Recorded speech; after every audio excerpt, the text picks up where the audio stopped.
너희 허리에 띠를 띠고 너희 등불을 켜고 있으리니 너희가 자기 주인을 고대하는 사람들과 같이 되어 주인이 혼인잔치에서 물러나 문을 두드릴 때 그에게 곧 문을 열어줄 수 있게 하라. 그 종들은 복이 있도다. 주인이 와서 깨어있는 것을 발견하라. 진실로 내가 너희에게 이르노니 주인이 띠를 띠고 그들을 음식을 먹을 수 있게 기대어 눕게 하고 그들에게 와서 그들을 섬기리라. 만일 2경이나 3경에 주인이 와서 그들이 그리하고 있음을 발견하면 그 종들은 복이 있도다. 아멘. 오늘 예수님께서 제자들에게 종들을 섬기는 비유, 이야기를 우리가 본문으로 해서 오늘 말씀을 전하고자 합니다. 그런데 우리가 이 말씀을 들을 때 이 이야기가 전개되는 이 내용을 듣고 약간이 아니죠. 아주 큰 충격을 혹시 받았는지 혹시 모르겠습니다. 만약에 약간 쇼킹한 마음이 들지 않았더라면 이 본문을 충분히 우리가 숙지하지 않은 것이라고 할 수가 있지요. 왜냐하면 이 비유 이야기에는 너무도 충격적인 내용이 들어가 있기 때문입니다. 그 충격적인 내용은 무엇이냐면 주인이 지금 종들을 섬기고 있다라고 하는 내용이 여기 지금 나와 있는 것이죠. 당시 고대 사회에서 주인이 노예를 식사하도록 수건을 들고 띠를 두르고 이렇게 서빙하는 이런 모습은 상상할 수 없는 그런 모습이죠. 이거를 어떻게 하면은 현대인들이 좀 충격적으로 이와 비슷한 쇼킹한 마음을 가지고 이것을 좀 비유해 볼 수 있을까 여러 가지 생각해 보더라도 그렇게 쉽지가 않습니다.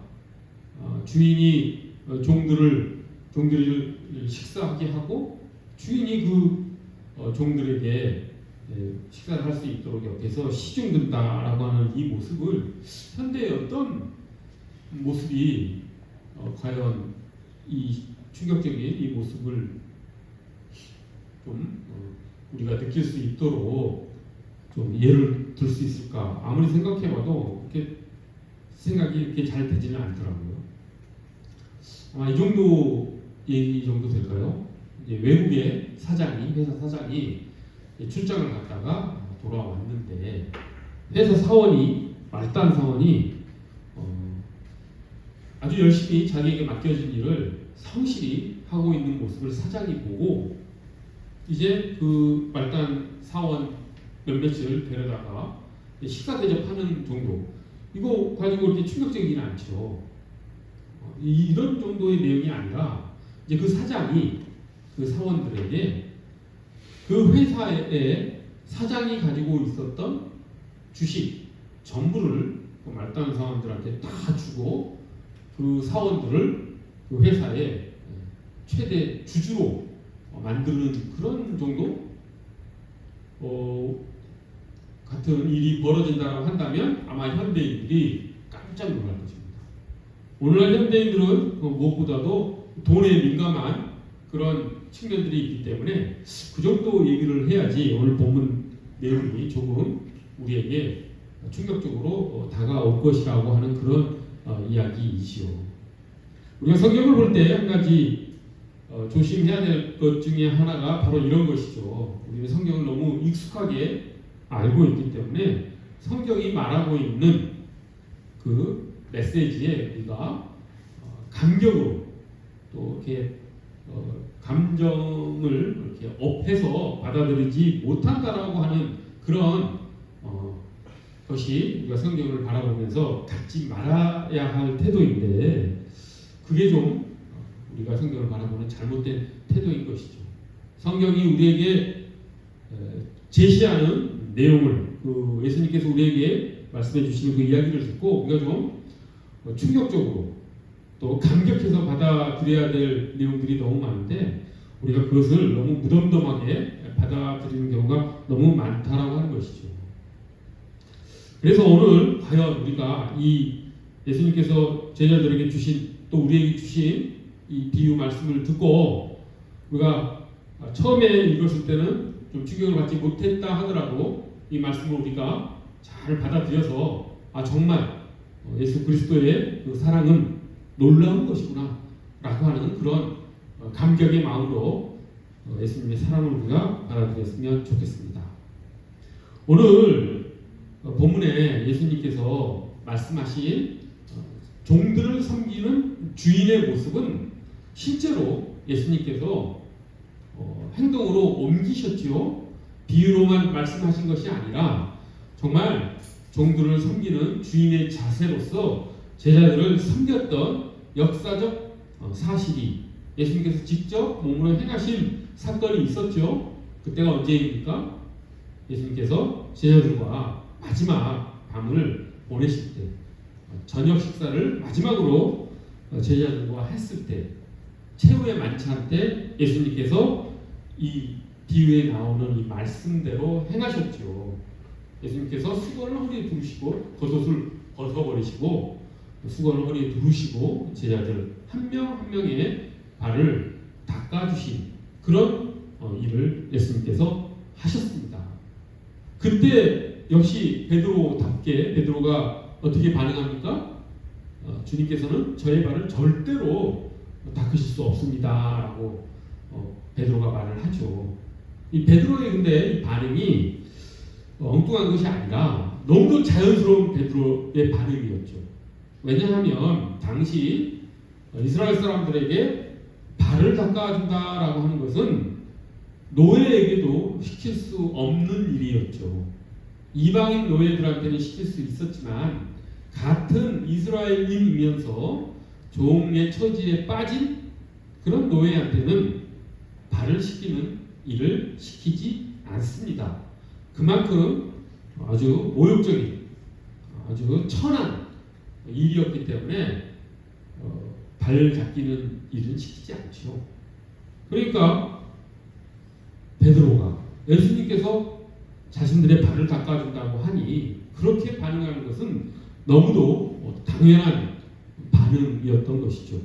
베드로가 좀 이상하다라고 생각하면 우리가 잘못된 것이지 베드로가 잘못된 반응을 보인 게 아니었다라고 한 것입니다. 예수님께서는 이 비유 말씀을 말씀으로만, 이야기로만 지금 전해준 것이 아니라 실제로 몸으로 제자들과 이제 헤어지기 직전에, 부활 승천하시기 직전에, 십자가에 못 박혀 돌아가시기 직전에 제자들의 발을 닦아주셨다라고 하는 것을 우리가 또 잘 알고 있습니다. 그 사실 또한 우리가 좀 쇼킹하게 받아들이고 예수님께서 그렇게 행하신 그 일을 우리가 감사함으로 정말 황송한 마음으로 감격하는 마음으로 우리가 회상하고 묵상하고 우리가 받아들였으면 좋겠습니다. 자, 그런데 예수님께서 최후의 만찬에서 제자들의 발을 닦아 주신 걸로 끝내신 게 아니죠. 오늘 본문 내용 종들을 섬기는 주인의 자세로서 종들을 섬겼던 그 모습은 실제로 발을 닦아주는 그런 일로만 예수님께서 행하신 것이 아니라 그거보다 더 깊고 더 우리가 감격해야 될 그런 행동으로 우리를 섬겨주셨죠. 그것이 무엇입니까? 우리 사람으로서는, 우리 인간으로서는 도저히 상상도 할 수 없는 그 은혜를 우리에게 부어주셨다라고 하는 것입니다. 그것이 무엇입니까? 십자가에 못 박히심이었다라고 하는 것입니다. 지금 오늘 본문에서 주인이 돌아와서 종들에게 시중을 드는 이 모습은 예수님께서 십자가에 못 박히심으로 우리를 구원하신 사건과 연결이 된다고 하는 것이죠. 지금 예수님께서는 이 비유 말씀을 제자들에게 들려주시면서 속 깊은 곳에서 이 십자가를 지금 생각하시면서 저희들에게 구원의 그 은혜를 베풀겠다라고 하는 마음이 있으셨다라고 하는 것입니다. 여기에서 우리 그리스도인들이 가져야 될 신앙의 본질에 대해서도 우리가 돌아볼 수 있습니다. 즉 무슨 소리냐면 제가 모두에 말씀드렸지만 우리가 이 비유 이야기를 들으면서 읽으면서 충격받지 않죠. 성경에 나와 있는 얘기는 성경 이야기인 것으로 무덤덤하게 받아들이는 경우가 너무 많지 않습니까? 우리 그리스도인들이 십자가의 예수님의 은혜를 너무 당연하게 받아들이고 말아버리는 감격에 겨워서 예수님의 그 십자가 은혜를 받아들이지 않고 사는 모습들이 우리 삶 가운데 너무 많이 나타난다라고 하는 것이죠.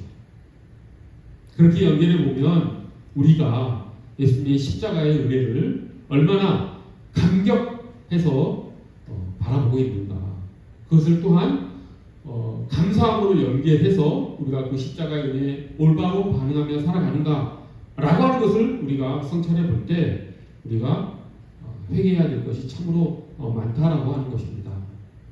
물론 우리 인간의 감정이라고 하는 것은 항상 업되어 있을 수만은 없죠. 그렇게 살아가는 것은 불가능합니다. 그렇게 살아간다라고 하는 것은 이제 스트레스가 너무 높아서 신경증적인 어떤 현상일 수 있죠. 정신적으로 그거는 올바른 그런 현상은 아닙니다.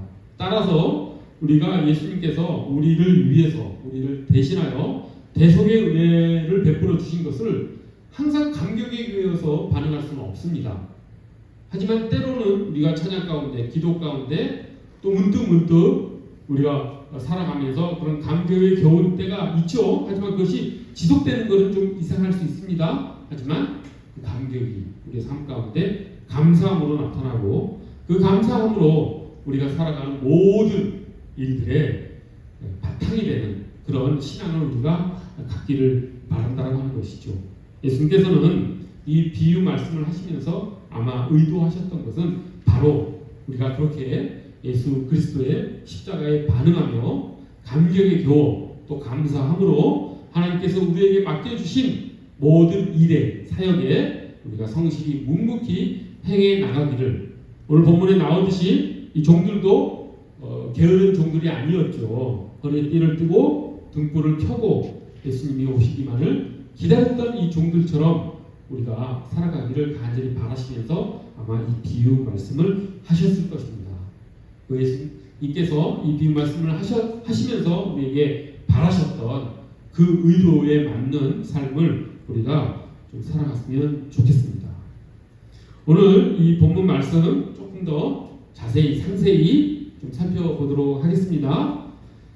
제가 굳이 새 번역이나 개역개정이나 이런 번역을 본문으로 삼지 않고 케네스 베일이라고 하는 분의 번역을 본문으로 삼은 것은 이분의 번역으로 본문을 살펴봤을 때 좀 더 예수님이 우리에게 주신 메시지를 더 자세히 또 깊이 이해할 수 있기 때문에 이 번역으로 말씀을 전하도록 합니다. 먼저 조금 상세하게 살펴보는데 예수님께서 제자들에게 말씀을 하시죠. 너희 허리에 띠를 띠고 라고 말씀하십니다. 이 말은 무엇입니까? 항상 예수님께서 무슨 일을 시키든지 항상 준비된 상태로 항상 깨어 있으라 라고 하는 그런 말이죠. 이것은 당시 고대 사회의 복식 문화를 보면 이 말씀이 훨씬 더 실감 있게 우리에게 들어옵니다. 왜냐하면 당시 이스라엘은 건조기후였죠. 그리고 태양빛이 아주 강렬한 그런 더운 지역이었습니다. 그렇기 때문에 이들은 습한 열대 기후에 사는 사람들과는 다른 복식 문화를 가지고 있죠. 습한 지역에 있는 사람들은 옷을 최대한 안 입고 살 수 있는 그런 복식 문화가 있는데 이 지역에는 그럴 수가 없습니다. 덥다고 해서 옷을 벗어버리고 살 수가 없죠. 왜냐하면 태양빛이 너무 강렬하기 때문에 그 빛을 좀 차단해야 되는 그런 옷이 필요하죠. 그래서 당시 사람들은 겉옷을 헐렁하게 입는 그런 복식 문화가 있었습니다. 그런데 그렇게 길게 늘어진 헐렁한 옷을 입어야지 태양빛도 차단하고 하는 그런 기울여서 살아가기가 편안하기 때문이겠죠. 그런데 그렇게 길게 늘어진 헐렁한 옷을 입다 보면 그 옷을 입고 일을 할 때는 상당히 거치장스럽습니다. 상당히 불편하죠. 그래서 노동을 하기 위해서는 또 어디 멀리 여행 가기 위해서는 이들은 먼저 겉옷에 허리에 띠를 두르고 그 일을 행하는 것이죠. 이런 복식 문화를 우리가 바탕으로 해서 이 본문 말씀을 바라봤을 때 예수님께서 허리에 띠를 띠고라고 하는 이 말씀을 통해서 우리에게 주시고자 하는 메시지가 무엇인지 우리가 더 정확하게 알 수가 있습니다. 예수님께서는 우리에게 항상 준비된 상태로 예수님께서 명령을 내리기만 하면 즉시 시행할 수 있는 상태로 우리가 준비되어 있기를 예수님께서는 바라시는 것이죠. 그리고 두 번째, 너희 등불을 켜고 있으리니라고 하는 이 등불을 켜고 있으라고 하는 이 말씀도 항상 우리가 깨어 준비하고 있으라는 말이죠. 한밤중에 주인이 찾아왔을 때 등불이 켜져 있지 않으면 그 주인에게 문을 열어주는 그 일이 상당히 굶뜰 수 있습니다. 우리는 이렇게 빛이 풍부한 어둠 속에서 살아본 경험이 없는 우리들이기 때문에 등불을 켜고 있으라고 하는 이 말의 의미가 무엇인지 잘 모르지만 얼마 전에 예빈이가 그 깜깜한 어떤 체험하는 그런 박람회를 갔다고 하는데 정말 아무런 빛이 없는 깜깜함 속에서 사람이 사는 환경 속에서는 이 등불을 어둠 속에서 이 등불을 켜는 일이 얼마나 힘든 일인지 알 것입니다. 예빈이는 좀 실감이 날지 모르겠습니다. 어둠은 상당히 사람들에게 공포감을 줍니다. 자기 손도 보이지 않는 어둠 속에서 등불을 켰다라고 하는 것은 대단히 어려운 일입니다. 그렇기 때문에 주인이 언제라도 찾아오시면 빠르게 문을 열어드리기 위해서는 이렇게 등불을 켜고 있어야 된다라고 하는 말씀을 지금 예수님께서 저희에게 하고 있는 것이죠. 그래서 우리가 첫째 허리에 띠를 띠고 등불을 켜고 있으라고 하는 예수님의 이 당부의 말씀이 우리가 이 세상을 살아갈 때 어떻게 살아가야 될지에 대한 예수님의 교훈임을 우리가 잘 받아들였으면 좋겠습니다. 예수님께서는 우리 모두에게 어떤 사람에게도 다 우리에게 사명을 주셨죠. 지금 우리가 하고 있는 이 일이 예수님께서 우리에게 맡겨주신 일임을 믿습니다. 그것이 죄가 아닌 이상, 범죄가 아닌 이상 우리가 하고 있는 모든 일들은 하나님께서 우리에게 주신 일인 것입니다.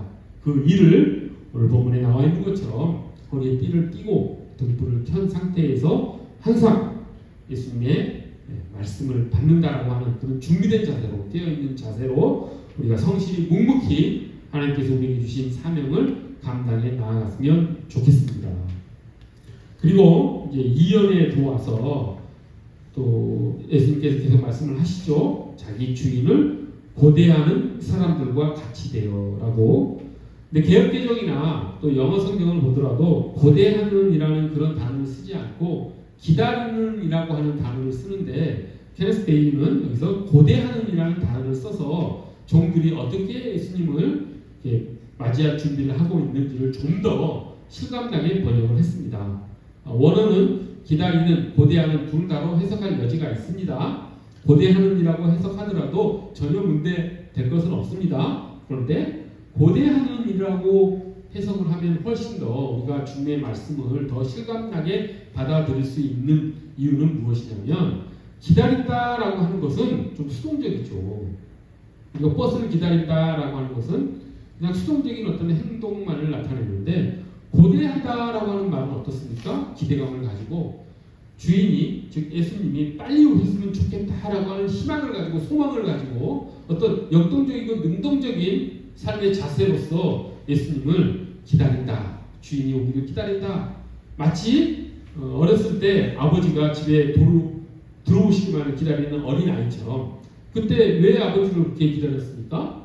아버지가 손에 들고 오는 맛있는 음식을 기다린 경험이 혹시 없으십니까? 그런 것처럼 예수님이, 주인이 돌아오기를 단순히 기다리는 것만이 아니라 고대하는 마음으로 그렇게 주인을 기다리는 종이 되어야 된다라고 하는 메시지를 예수 그리스도께서는 우리에게 주시는 것이죠. 우리에게 기대하는 마음이 없으면 과연 무슨 일이든지 이루어지겠습니까? 그렇지 않겠죠. 우리가 소망하는 마음을 가지고 예수님께 기도도 하고 예수님께서 다시 오심을 우리가 기다려야지만 그 일이 이루어지지 않겠습니까? 여러분 기도하고 예수님께 무엇을 간구할 때 꼭 이 마음을 가지고 간구하고 기도했으면 좋겠습니다. 기대감도 없으면서 단순히 나의 욕망이 그냥 무조건 실현되기만을 원하는 욕심스러운 기도가 아니라 예수님께서 나의 마음을 들어주시고 나의 기도를 들어주실 것이라고 하는 믿음을 가지고 소망으로 이렇게 예수님을 기다리는 고대하는 우리가 되기를 간절히 소원합니다. 그리고 이제 주인이 혼인잔치에서 지금 물러나서 문을 두드릴 때 종들이 나가서 문을 빠르게 열어야 된다라는 내용이 나오는데 이것도 물러난다라고 하는 표현이 케네스 베이비의 번역이 훨씬 좋은 측면이 있습니다. 무슨 소리냐면 우리 개역개정이나 세번역이나 영어 성경을 보면 주인이 혼인잔치에서 돌아와 이렇게 표현을 합니다. 그러니까 돌아왔다라고 하는 것은 무슨 의미입니까? 혼인잔치가 끝났고 이제 주인은 집으로 돌아왔다라고 하는 그런 표현이죠. 그런데 물러났다라고 하는 이 표현은 무슨 표현이냐면 혼인잔치가 지금 진행되고 있는데 잠깐 주인이 종들에게 온 것이죠. 잠깐 방문한 것이죠. 혼인잔치는 지금 끝난 것이 아니고 계속해서 진행되고 있는데 주인이 잠깐 그 혼인잔치 중간에 종들에게 온 것이라고 하는 그런 뉘앙스가 살아 있습니다. 이것이 왜 주님이 주시는 메시지를 우리가 더 실감나게 느낄 수 있게 하는 번역이냐면 이런 것입니다. 지금 예수님께서는 지금 주인이 혼인잔치에서 종들에게 온 이유를 어떻게 설명을 합니까? 그 종들에게 혼인잔치의 음식을 잔뜩 주인이 들고 와서 종들에게 먹이고 싶은 마음이 지금 나와 있죠. 본문을 보면 지금 집에 돌아와서 음식을 새로 해가지고 종들을 먹이겠다라고 하는 그런 분위기가 아니라 지금 혼인잔치 중간에 주인이 음식을 직접 싸들고 와서 다른 사람이 시킨 것도 아니고 본인이 직접 들고 와서 종들에게 지금 그 음식을 먹이고 싶은 마음이 주인이 혼인잔치에서 잠깐 나와서 종들에게 왔다, 물러났다라고 하는 표현에서 우리가 실감나게 느낄 수 있죠. 얼마나 주인이 종들을 사랑하는 그런 마음이 있었으면 이렇게 표현을 했겠습니까? 어제 결혼식 가서 뷔페 음식을 먹었는데 부모로서 그런 음식을 먹을 때 당연히 누가 생각나겠습니까? 당연히 이 음식을 사랑하는 사람들과 같이 먹었으면 좋겠다. 이름 싸가지고 왔으면 좋겠다. 라고 하는 생각이 들지요. 그런 것처럼 예수님도 이 혼인잔치에서 잠깐 종들에게 방문한 이 주인도 그 마음 가지고 이 종들에게 맛있는 음식을 혼인잔치에서 서빙되어져 나온 그 음식을 먹이고 싶은 마음에 지금 잠깐 종들에게 물러나와서 지금 종들을 먹이려고 한다고 하는 그 마음이 여기에 반영되어 있는 것이죠. 그것을 보면은 또 어디에서도 그런 깊은 마음이 나오냐면 그 3년으로 내려와서 종들을 기대어 눕게 한다는 표현이 있죠. 당시 로마도 그렇고 이스라엘 지역도 그렇고 식사를 할 때 앉아서 식사 안 했습니다. 비스듬히 기대서 식사했죠. 그러니까 지금 주인이 음식 잔뜩 싸들고 와서 종들을 어떻게 합니까? 비스듬히 눕게 했다라고 하는 것은 마음껏 음식을 먹게 하게 하겠다라고 하는 그 마음이 드러나는 것이죠. 지금 띠를 누가 띠고 있습니까? 주인이 지금 자기 허리에 띠를 띠고 그 띠를 띈다는 의미가 무엇이었습니까? 이제 본격적으로 일을 하겠다. 내가 이 종들을 위해서 내가 최선을 다해서 음식 대접을 하겠다. 이 맛있는 음식을 종들을 먹게 해서 그들을 기쁘게 하겠다라고 하는 그 주인의 마음이 이 본문에 이렇게 녹아들어져 있는 것이죠. 우리가 이렇게 사랑하는 마음을 가지고 종들을 찾아오는 주인을 당시 문화에서 상상이나 해볼 수 있겠습니까? 상상도 못하는 일을 지금 예수님께서는 제자들에게 말씀하고 계시는 것이죠. 그 마음을 우리가 좀 받았으면 좋겠습니다. 예수님께서 성육신 하셔서, 즉 하나님께서 이 땅에 사람의 몸으로 오셔서 십자가에 못 박혀 돌아가신 그 마음이, 그 십자가의 은혜가 바로 이런 음식을 먹이고 싶어 하시는 하나님의 사랑이라고 하는 것을 우리가 좀 실감나게 좀 받아들였으면 좋겠습니다. 예수 그리스도의 십자가에 못 박히심은 진정한 하나님의 우리를 향한 사랑이다. 그 사랑을 우리가 좀 깊이 느끼고 그 사랑에 반응하는 그런 그리스도인들이 되기를, 우리 모두가 되기를 간절히 바라는 것이죠. 예수님께서도 그렇게 제자들이 예수님께 나아오기를 바라시면서 이 말씀을 제자들에게 한 것이라고 하는 것입니다. 근데 제자들이 그런 예수님의 의도를 알았습니까? 몰랐습니까? 몰랐죠. 몰랐기 때문에 제자들이 십자가에 못 박히시기 전 겟세마네 동산에서 그 제사장들이 보낸 군병들이 예수님을 체포할 때 다 도망가 버렸죠. 그 사람을 몰랐기 때문에 다 배반해 버리지 않았습니까? 나이 어린 요한 정도만 겨우 멀찍이 예수님을 따라가는 정도, 여자 제자들 정도만 예수님을 따라가는 정도였고 나머지 제자들은 다 도망가 버렸죠. 하지만 나중에는 결국 어떻게 됩니까? 부활하신 예수님을 목격하고 이 제자들은 이 사랑을 이제 자기들의 마음속에 깊이 새겨놓지요. 그리고 예수님께서 이 비유 이야기를 통해서 말씀해 주셨던 그 사랑을 제자들이 이제 온몸으로 이제 느끼기 시작합니다. 그리고 그것을 자신들의 삶으로 이루어내지요. 그래서 제 12제자들은 11제자죠. 가룟 유다는 멀리 가버렸기 때문에 11제자는 자기의 모든 것을 하나님께 다 드릴 수 있었던 것입니다. 제자들이 그렇게 순교까지 마다하지 않고 예수님의 제자로서 온전히 살아갈 수 있었던 이유는 십자가를 통해 우리에게, 제자들에게 부어진 그 사랑을 그들이 깊이 깨닫고 그것을 감격에 겨워 그들이 깨달았기 때문에, 그 사랑을 알았기 때문에, 그 사랑에 올바로 반응했기 때문에 그 제자들이 그런 위대한 제자들의 삶을 순교까지 나아가는 그런 믿음의 거장들로 제자들이 성장할 수 있었다라고 하는 것이죠. 사실 우리의 믿음이 자랄 수 있는 유일한 방법은 이 방법 외에는 없습니다. 하나님의 사랑, 예수 그리스도의 십자가의 은혜를 우리가 깊이 체험하고 깨닫고 우리 마음 가운데 받아들이는 방법 외에는 우리가 좋은 그리스도인이 될 수 없다라고 하는 것이죠.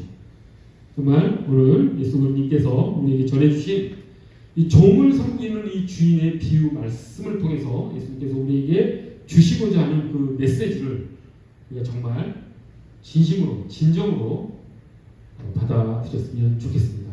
그것이 사랑이었다라고 하는 것.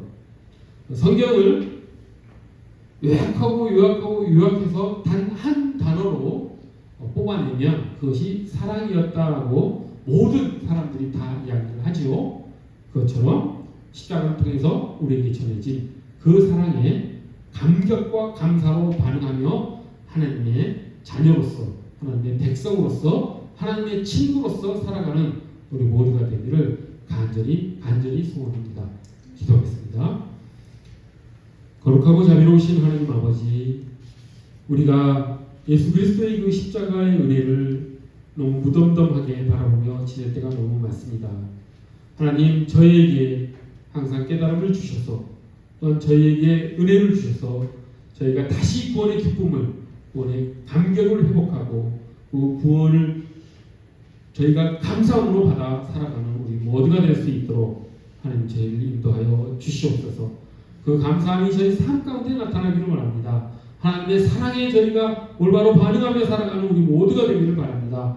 12제자가 하나님의 그 사랑에 반응해서 살아갔듯이, 그렇게 온전히 제자의 길을 갔듯이 우리 또한 그렇게 살아가기를 간절히 원하오니 하나님 저희를 붙들어 주시고 저희를 이끌어 주시옵소서. 감사드리오며 귀하신 예수 그리스도 이름 받들어 기도드립니다.